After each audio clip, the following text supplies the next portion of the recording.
সেনা সদর নির্বাচনী পর্ষদ 2024-এর আনুষ্ঠানিক উদ্বোধন করেছেন প্রধান উপদেষ্টা ডক্টর মোহাম্মদ ইউনূস। এ সময় তিনি সৎ ও যোগ্য কর্মকর্তাদের নির্বাচিত করার নির্দেশ দেন।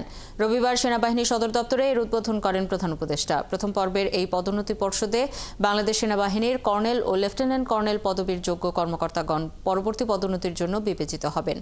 সেনা কর্মকর্তাদের দক্ষতা, শৃঙ্খলা, সততা, বিশ্বস্ততার সাথে কাজ করার নির্দেশ দেন প্রধান উপদেষ্টা।